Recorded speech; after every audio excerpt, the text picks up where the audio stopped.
अगर आपके काम बार बार रुक रहे हैं, अगर मेहनत के बाद भी सफलता नहीं मिल रही, तो आज का ये साईं बाबा उपाय आपकी सोच बदल सकता है। ओम साई राम।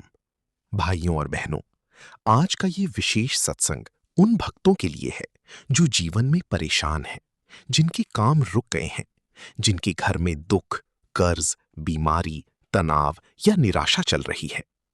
आज मैं आपको शिरडी साईं बाबा का एक ऐसा श्रद्धा भरा उपाय बताने जा रहा हूं, जिसे लाखों भक्तों ने अनुभव किया है। लेकिन याद रखिए, साईं बाबा चमत्कार दिखाने नहीं, बल्कि विश्वास जगाने आते हैं। बाबा कहते थे, श्रद्धा और सबूरी रखो। अगर मन सच्चा हो तो बंद रास्ते भी खुलने लगते हैं। आज का ये प्रवचन पूरा सुनिए, क्योंकि अंत में मैं आपको वो विशेष साईं उपाय बताऊंगा जिसे भक्त बहुत चमत्कारी मानते हैं। साईं बाबा केवल एक संत नहीं थे, वे प्रेम, दया और ईश्वर की जीवित अनुभूति थे। वे महाराष्ट्र के छोटे से गांव शिरडी में रहे, लेकिन आज पूरी दुनिया उन्हें मानती है। हिंदू उन्हें भगवान का रूप मानते हैं, मुस्लिम उन्हें फकीर कहते हैं, लेकिन बाबा ने हमेशा कहा, सबका मालिक एक।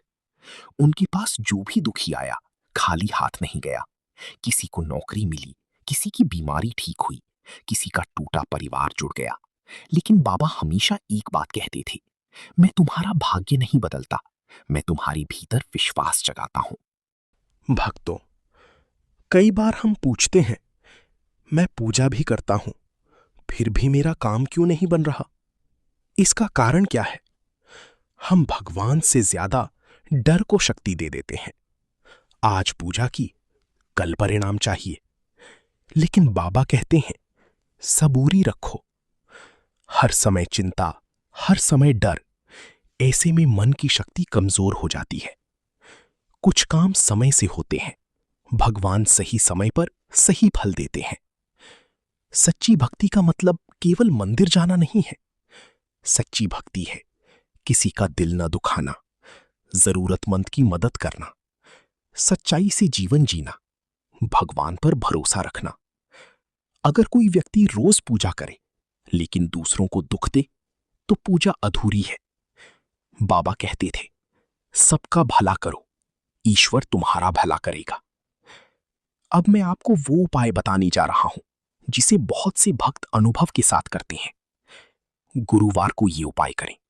सुबह जल्दी उठें, स्नान करें, पीले या साफ कपड़े पहनें, साईं बाबा के सामने दीपक जलाएं, फिर 108 बार बोलें, ओम श्री साई नाथाय नमः।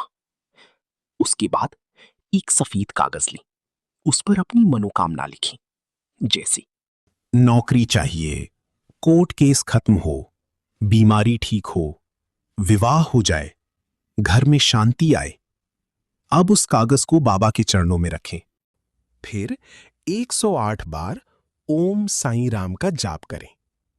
शाम को किसी गरीब को भोजन दें, गाय, कुत्ते या पक्षियों को खाना खिलाएं। साईं बाबा की आरती सुने। फिर मन में कहें, बाबा मुझे सही रास्ता दिखाइए। भक्त मानते हैं कि इससे रुके हुए कार्यों में सकारात्मक बदलाव शुरू होते हैं। भक्तों, साईं बाबा का सबसे बड़ा चमत्कार यह है कि वे टूटे हुए इंसान को फिर से उम्मीद दे देते थे। अगर आज आप दुखी हैं, तो याद रखिए, ये समय भी गुजर जाएगा। भगवान आपको छोड़कर नहीं गए, आपकी प्रार्थना सुनी जा रही है। बस श्रद्धा रखिए, सबूरी रखिए। अगर आप सच्चे मन से कहते हैं, ओम साईं राम, तो विश्वास रखिए, आप अकेले नहीं हैं। साईं बाबा हमेशा अपने भक्तों के साथ है। जो भी भक्त बाबा पर विश्वास रखते हैं, कमेंट में लिखें ओम साईं राम और प्रार्थना करें कि बाबा सबके जीवन में सुख, शांति और सफलता दें। ओम साईं राम।